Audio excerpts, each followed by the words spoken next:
Greetings, fellow thinkers and drinkers, and welcome to this third video examining the conventional wisdom surrounding Dio's association with Black Sabbath and the supposedly universal positive effect that it had on the band. Having explored this over the previous two videos, I presented the argument that this perceived wisdom does not entirely withstand scrutiny. Now, if you have not already done so, I would strongly recommend watching those earlier installments before continuing here. It will, I think, provide relevant background information. But anyway, last time we left the band following the rather abrupt departure of Dio and Apathy in late 1982. Following that, and very briefly, the remainder of the decade even, saw Dio's subsequent solo career, take off in meteoric fashion, only to stagnate and lose momentum as the decade neared its end. Black Sabbath, on the other hand, spent much of the 1980s as a largely dysfunctional unit. 4 albums were released during this period, coincidentally the same amount that Dio released, but in the case of Sabbath, each featuring markedly different lineups and to increasing indifference and interest from the public. Diminishing returns, shall we say. This did significant damage to their credibility, and in a changing musical landscape, these same changes being the ones that contributed to Dio's own eventual downturn, left Sabbath with something of a tattered reputation and, to say the least, an uncertain future. By the end of 1990, Dio had effectively dismantled the band that had underpinned his solo success throughout the 1980s. In its place, he had recruited a 18-year-old British guitarist, Rowan Robertson. No pressure there, then, one might think. Perhaps in the hope that lightning would indeed strike twice, as it had with Vivian Campbell in 1983.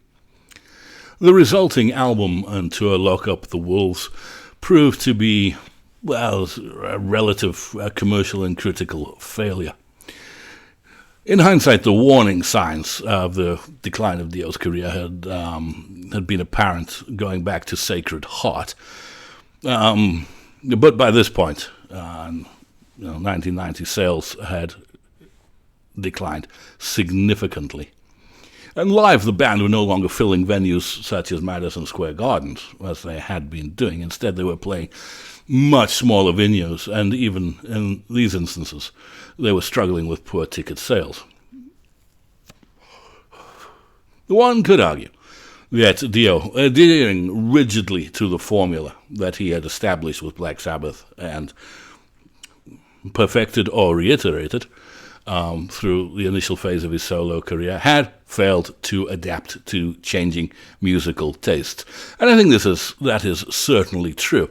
However, even by his own standards, this latest iteration felt subpar, and his career was clearly in decline.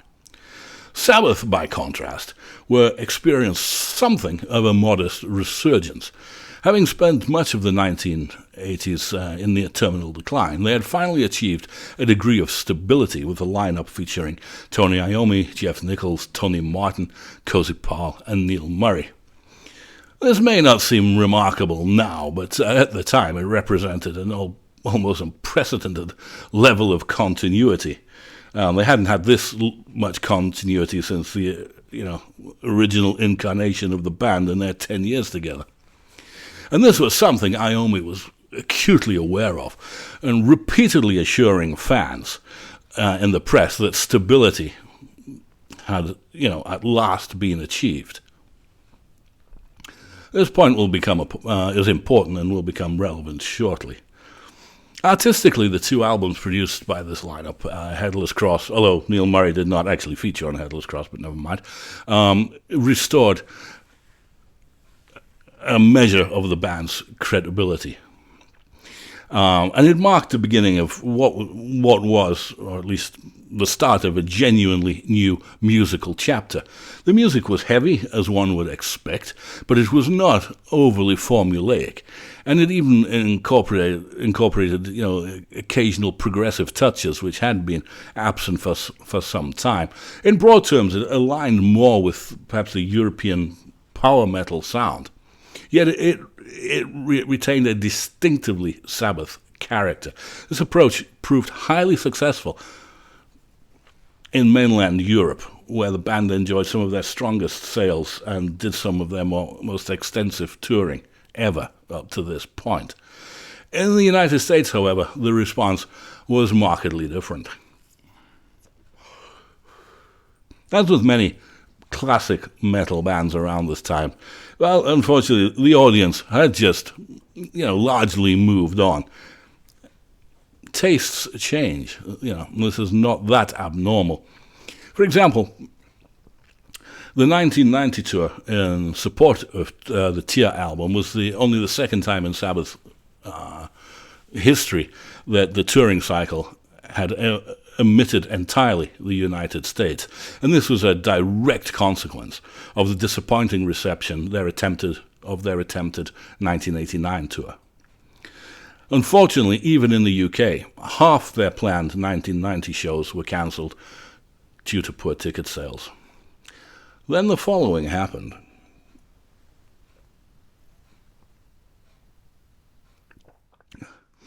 Somewhere along the line of the Lock Up the Wolves tour, Geezer Butler attended one of Dio's US concerts. And over the inevitable post-gig drinks, the conversation took a predictable turn. Shortly thereafter, Butler approached Iommi with the idea of a reunion featuring himself and Dio. Iommi, it seems, required very little persuasion. So much for continuity then, Tony. So much for his professed commitment to the Martin and Paul incarnation of the band, for which they had all worked so hard to establish. One would obviously have to be quite naive to have placed too much faith in these public declarations, of course, but even so, considering where Iommi had been prior to that and where he was now, this did represent a major improvement. And this abrupt change of direction was, at the very least, telling. But, as the old saying goes, if you want loyalty, buy a dog.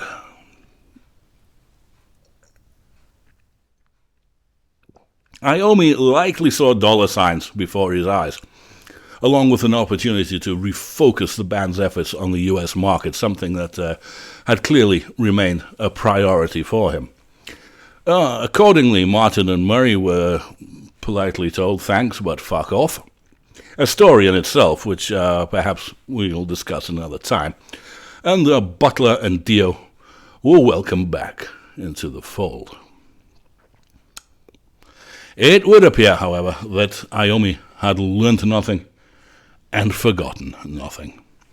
Within weeks, if not days, of rehearsals beginning, he was already back on the phone to Tony Martin. It seems that the old difficulties working with Dio had not gone away.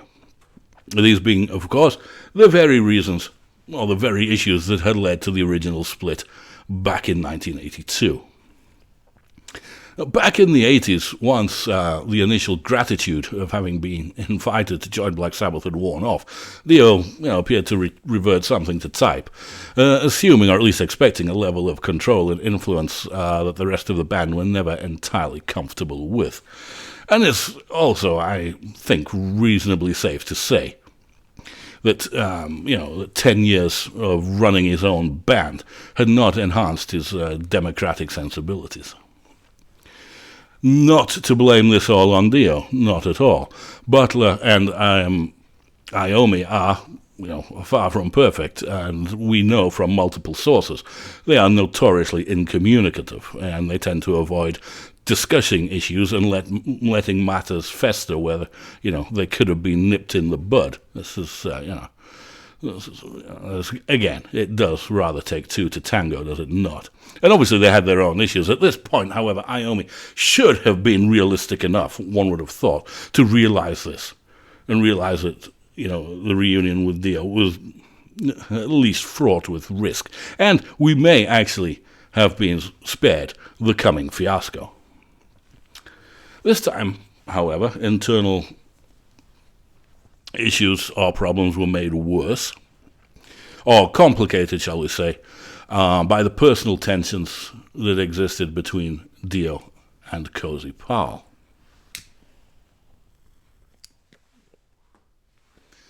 Perhaps some lingering issues, or whatever, from their time together in Rainbow. Hence, Iommi's call to Martin. Even at this early stage of the reunion project, it would appear that Iommi realized he had made a serious miscalculation. One is left to wonder quite how thoroughly this whole reunion had been thought through, and my suspicion is not very much at all. Martin did briefly return, although he has since dismissed any rumors or notions of an alternative version of what became the Dehumanizer, featuring his own lyrics and melodies, which is something of a pity, as it would have, if nothing else, provided an interesting comparison. In any case, Martin had already signed a solo deal and was under pressure to deliver. Sabbath, meanwhile, were under even greater pressure, having received a substantial advance from the record company. And to cut a long story short, this eventually meant that Dio would have to be retained as the vocalist. Then fate, or convenience, perhaps, intervened. For around this time, Cozy Powell suffered a horse riding accident, and his injuries were used as a pretext for his removal from the band, clearing the way for Vinny Appice's return. There can be a little doubt this was as much about, placating Dio as anything else. And I am no way suggesting any sort of conspiracy here involving an unfortunate equine. But despite Cozy Powell's elevated status in the Martin era, he was effectively band co-leader, co-band leader, I'm not sure how you formulate that, along with Iommi. But that didn't seem to count for much, did it? And maybe because of the record company pressure and because of the issues surrounding Powell and Dio, then Powell was, I'm afraid, unfortunately, expendable. And by this time, Iommi must have felt himself completely and thoroughly compromised. Record company pressure, a lot of money being involved, despite the obviously less than comfortable working relationship with Dio, he had to progress with the project now, come what may. There was no getting out of it. But I think it's also fair to say that he, at this stage, he was having his doubts. One can imagine that Iommi was looking wistfully back in time, not that long ago, to the days of, Martin, Powell, and Murray, who, if nothing else, were united, loyal, and fully committed to the project. Well, the grass is always greener. Well, all things considered, the now reunited Mob Rules lineup eventually knuckled down and got on with the business at hand of writing a new album. Now, one learns all these facts afterwards, after the event, but I do distinctly remember at the time reading in whatever magazine it happened to be about the return of Butler, Dio, and Iommi, and being distinctly unhappy. I don't think I was alone in this. Again, if memory serves, and I have no facts to back this up, but it is a distinct memory, at the time reading somewhere that even several fan clubs protested or voiced their disapproval, perhaps having taken Iommi's earlier promises of commitment to the Martin era rather more seriously than they should have. And even in those pre-internet days, the folly of the reunion seemed all too apparent. Not only did it feel as though the band were finally building something worthwhile with, Martin, Paul, etc. But the mercenary motivation behind the reunion was painfully obvious. I predicted at the time it would not last. I predicted that the credibility of the band had begun to rebuild with Martin would be undone. And I predicted that working with Dio would once again prove to be unsustainable. A rare Nostradamus moment.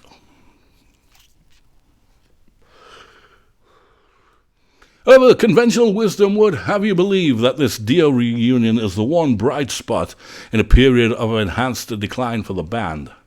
Well, let us see, shall we? Released in the summer of 1992, Dehumanizer represents a marked shift towards a harsher, more stripped-down and oppressive sound. It abandons the polished, melodic grandeur and quasi-symphonic sweep of the Tony Martin era with its layered keyboards and expansive arrangements in favor of something far leaner, more abrasive, and relentlessly riff-driven. The tone is darker, more cynical, and is far less concerned with mythic or fantastical imagery, grounding itself in a more direct and confrontational atmosphere. Equally, it stands in clear contrast to Dio's 1980s solo work, discarding its anthemic, carefully structured, and perhaps overtly commercial formula in favor of a denser, more claustrophobic intensity. While those Dio records were melodic and crowd-pleasing to an extent, Dehumanizer feels deliberately unrefined, even austere at times. Stylistically, it leans towards an almost industrial, mechanized heaviness, rather than, I said, the European power metal influence that had characterized, the Tony Martin era. Yet, given as the rise of grunge and the broader shift towards darker, more stripped-down sounds at the time, one could equally argue, that this change was not entirely organic. In that sense, Dehumanizer can be seen as another instance of Dio-fronted Black Sabbath aligning themselves with prevailing trends, much as they had done around the time of Heaven and Hell, under the influence of the new wave of British heavy metal. Results is a sound that is blunt, aggressive, uncompromising, less grand perhaps, but no less calculated in intent. Dehumanizer opens with Computer God, and for a moment one might think that the band have truly rediscovered something vital. The song is huge. It goes through a couple of mood and tempo changes, and Dio crucially keeps things restrained. No Dungeons and Dragons here, allowing the lyrics to speak for themselves. It's focused, it's modern, and it's genuinely powerful, and is a truly great song. They follow it up with After All, The Dead, which very much sustains this promise. It's slow, it's deliberate, it's heavy, it's atmospheric. It does go back in sound to something around the time of Master of Reality, and it shows a band capable of discipline and control. And it's very much the space within the arrangement here is very much effective as its actual weight. And Dio's vocal is measured rather than histrionic, and it states the album suggests a clear artistic direction, and one, I have to say, which is really working. Unfortunately, what follows is a gradual but unmistakable decline.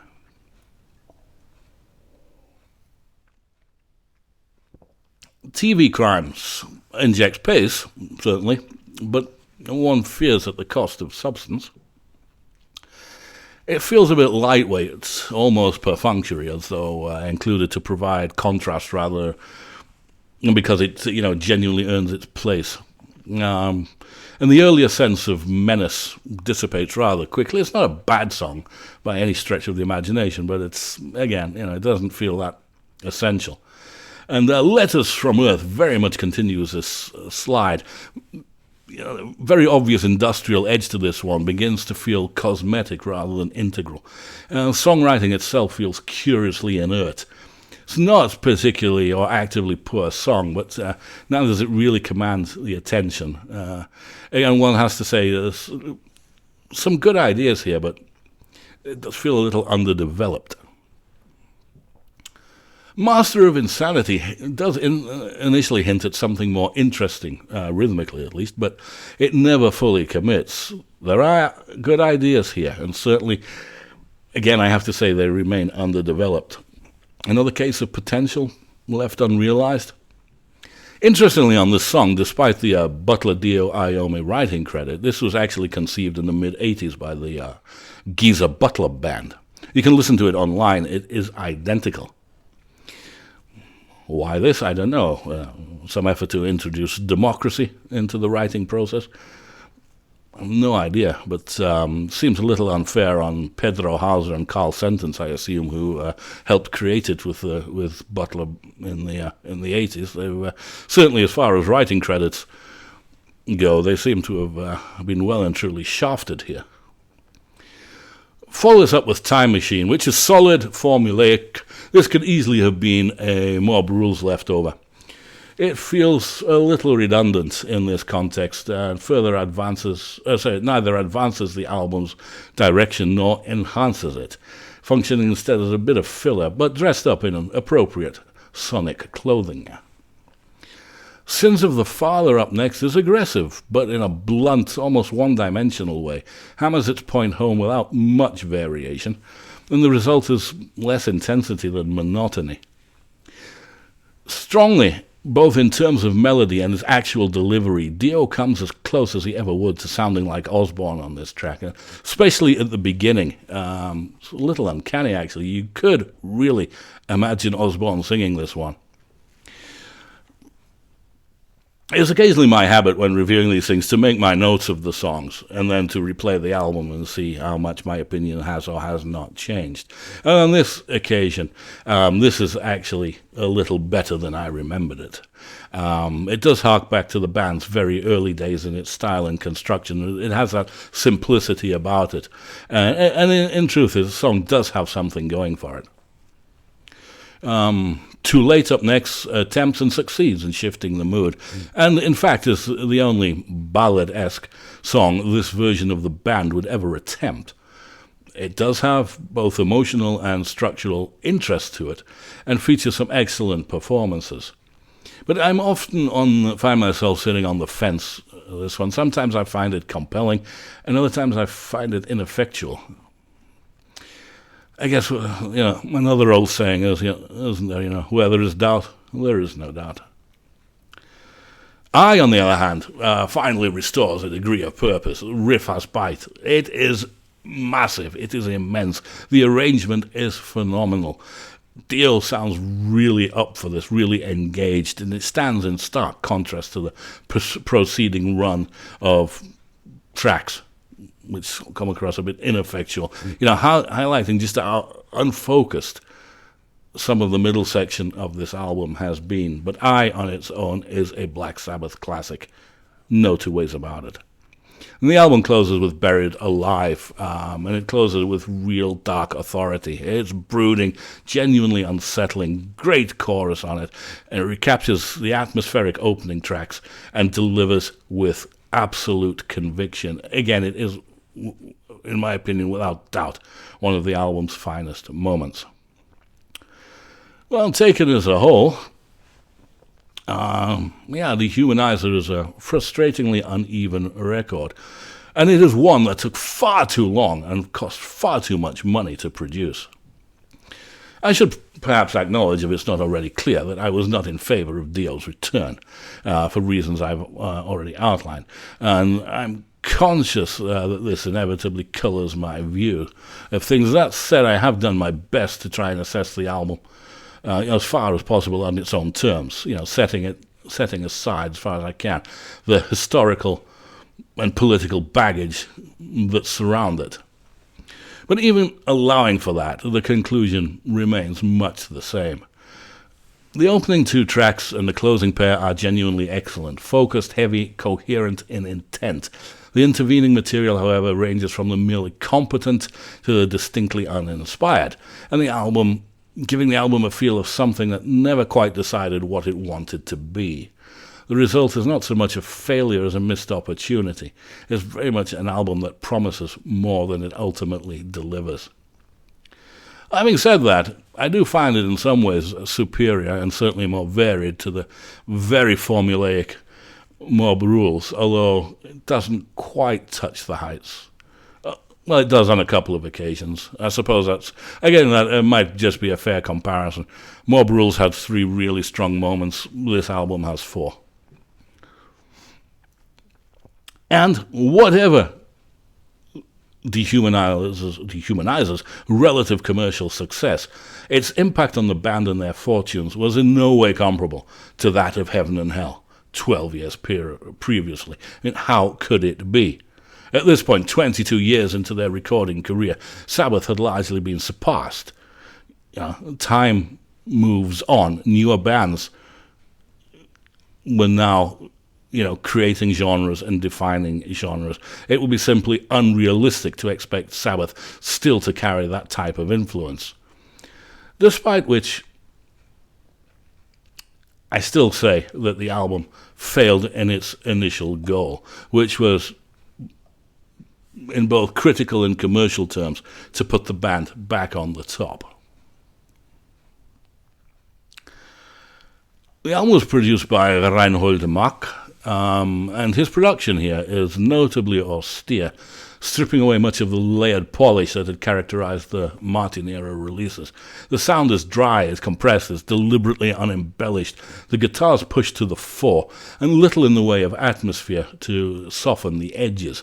And while this approach suits the album's heavier, more mechanized intent in places, it also exposes the weaker material rather starkly.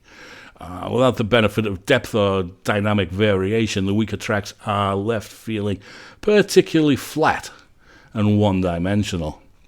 In that sense, the production does the album few favors, reinforcing its more functional qualities rather than elevating it.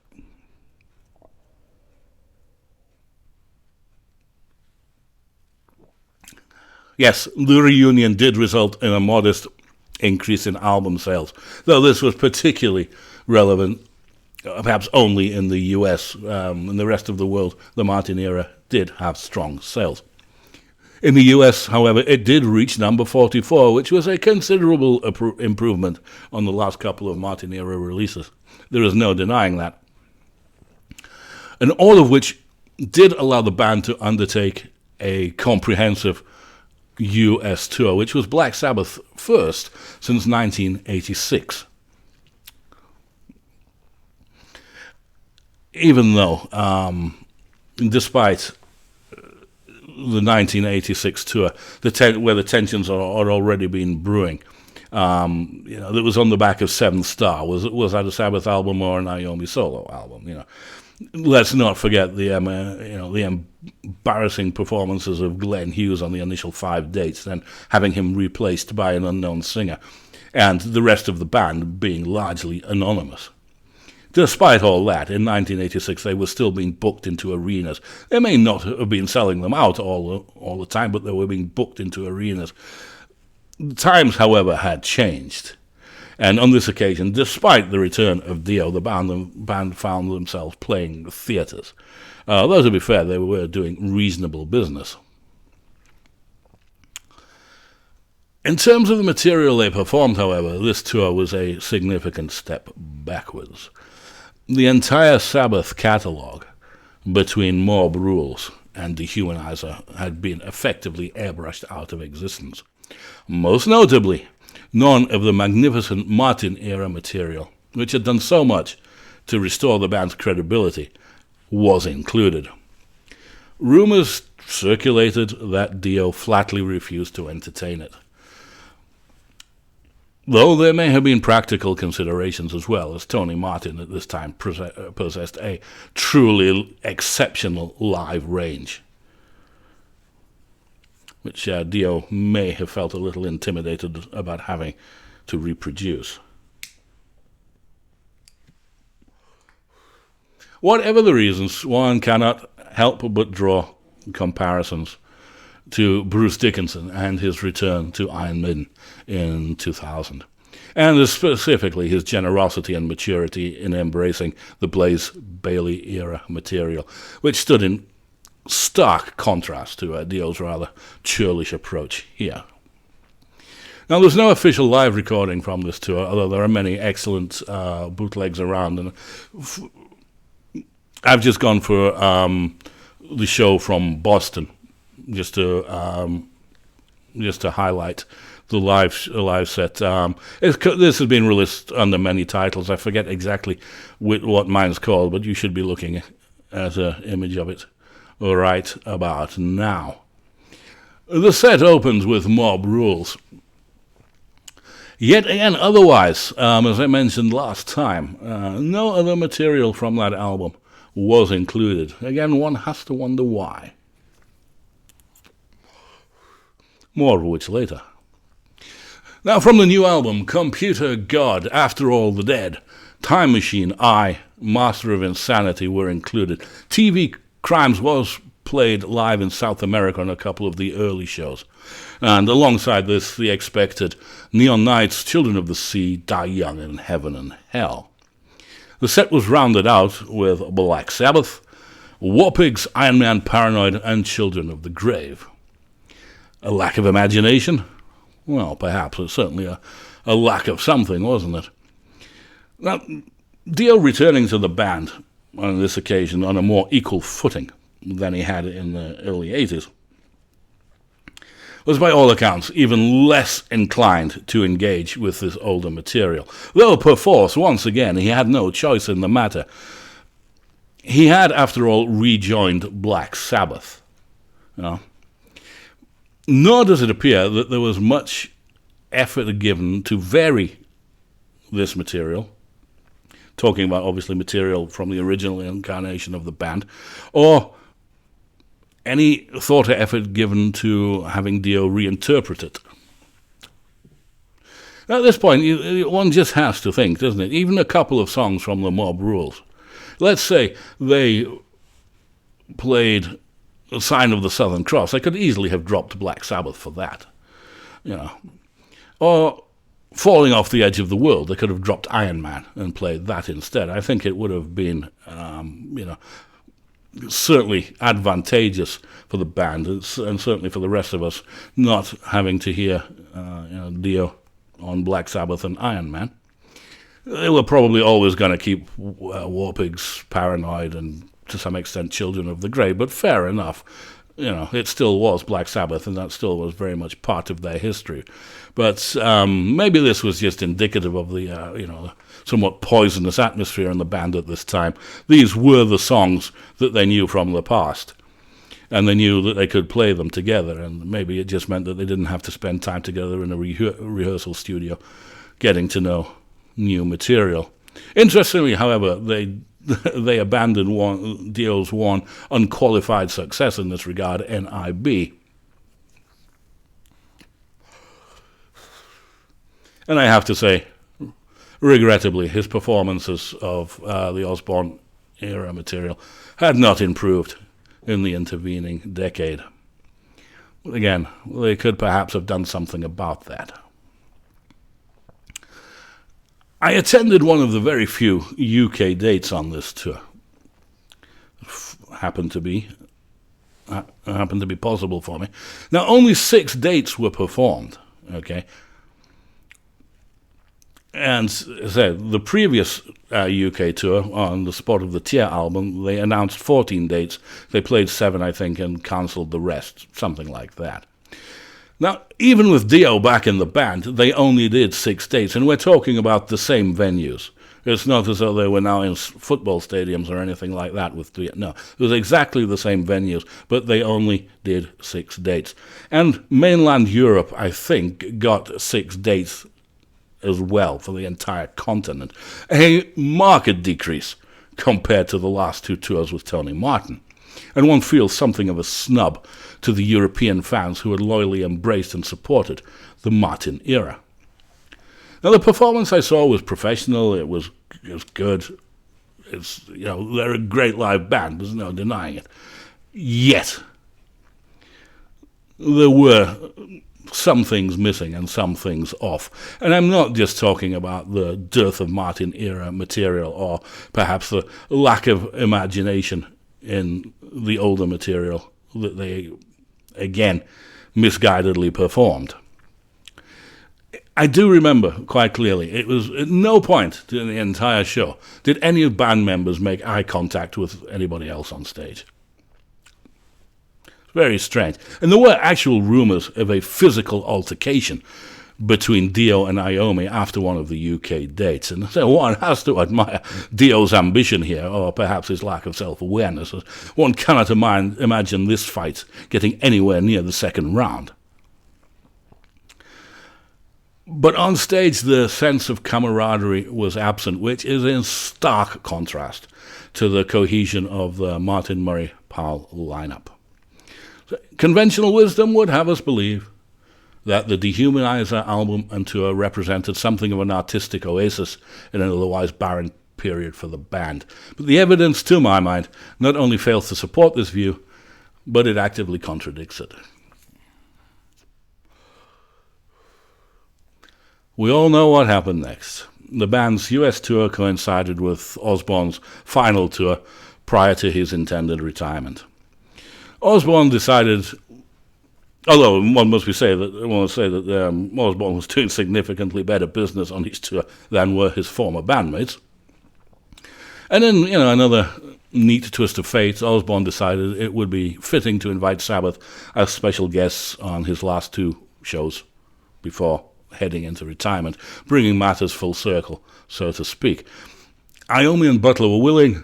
Dio, however, was adamantly opposed. And there had, of course, been years of bad blood and mutual mudslinging between Dio and Osbourne, and I am not taking sides on this one. They both gave as good as they got. And one might argue that Dio could have been the bigger man, no pun intended, but he chose to stand his ground and refused to participate, and that decision effectively sounded the death knell for the reunion. And yet it is difficult to believe that this was the decisive factor. Had it merely been a question of these two shows, a temporary replacement, such as the eventual involvement of Rob Halford, would have sufficed, allowing Sabbath and Dio to continue thereafter. No. This was simply a convenient flashpoint. The underlying issues ran far deeper, and this episode merely brought them to the surface. Now, I said earlier, when discussing the songs they played on tour, that we were playing the same old things, not being that successful perhaps in the past, and perhaps should have been rethought. What's interesting on the last two shows of the tour, which followed, in sequence, they were the last two shows of the Dehumanizer tour. So too much time for rehearsal in between Dio's last show and these two shows with Osbourne. Well, there wasn't too much of it, was there? And yet, over those two nights with Halford and the band, they did play Supernaut, Into the Void, and Symptom of the Universe. Now, these obviously had been instrumentally, if nothing else, well rehearsed. It makes one wonder why, they didn't try and, introduce a couple of these songs on the tour with Dio. I'm just putting that out there for what it's worth. But that was that.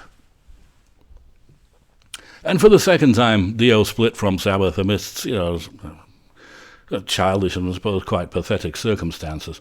Although this time it was not just Sabbath that suffered, was it? Dio himself returned to his solo career, but again to ever-diminishing commercial and even critical returns. This was the mid-90s after all. Sabbath initially went back to Tony Martin, but they shared Dio's fate, and they would continue to do so until the reunion with Osbourne later in the decade. So what to make of the second phase of the Dio era? Well, I say ultimately it failed by its own terms. It did put the band, back on the maps to some extent in the US, but I argue not to the desired or hoped degree. And it came at far too high a cost. And because of that, the reunion with Dio meant that Sabbath had far more to lose than did Dio himself. And I refer, obviously, to what they had been building with Tony Martin and Cozy Powell, etc., prior to the reunion. All that hard worked for credibility, which they had built up and was I think going somewhere at least. It all went out of the window. Iommi had taken a short-sighted tactical risk with what appears to be very little view to any medium or long-term strategic goals. Yes, all right, he achieved a short-term boost. But the only way this Dio reunion could have justified itself would have been by some sort of reasonable longevity, which didn't happen, and I argue was never likely to happen. Iommi had gambled and failed, quite spectacularly. And it's not just in hindsight that one wished that Iommi had stuck with the Martin and Paul incarnation. That just might be a matter of taste. Well, certainly in musical terms, but again, when you think of the band's trajectory at the time, they were building up something, at least. And who knows? Maybe in a couple of years, the right album, something, I don't know. Maybe, America may have taken slightly more interest in them. We don't know because it never happened. Just at least I do regret the decisions Iommi made. And he should have known, he really should have known, that working with Dio again was unlikely to be plain sailing. As said, he appeared to have learnt nothing and forgotten nothing.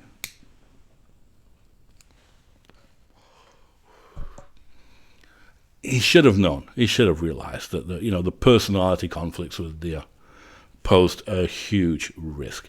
And one cannot blame Dio for this, and I'm no way attempting to do. For one, he did not force himself back on the band. He was invited. And you cannot blame him solely for what went wrong. As I've said before, it always takes two to tango.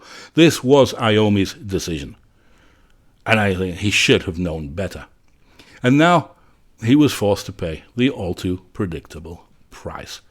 And I think it's largely true that both parties entered into the reunion for the wrong decision, i.e. commercial rather than musical. Not the first or the last time that's happened, and there were going to be many other instances of other bands where this, and even with Black Sabbath later when they got back together with Osbourne, where they somehow managed to make it work. But it just seems that the personalities involved in this particular configuration were never destined, not at this time, to have a harmonious, long-term working relationship. But, again, that's why they did it. Dio's career was on a downturn, and Iommi dreamed of dollars as opposed to Deutschmarks. And once again, it has to be said that Sabbath were the major losers. It's like I said, Dio went back to his solo career. He was not doing the business he had been with Sabbath, but the loss was not as dramatic for him. So much for the conventional wisdom of Dio's revitalizing properties when it comes to Black Sabbath.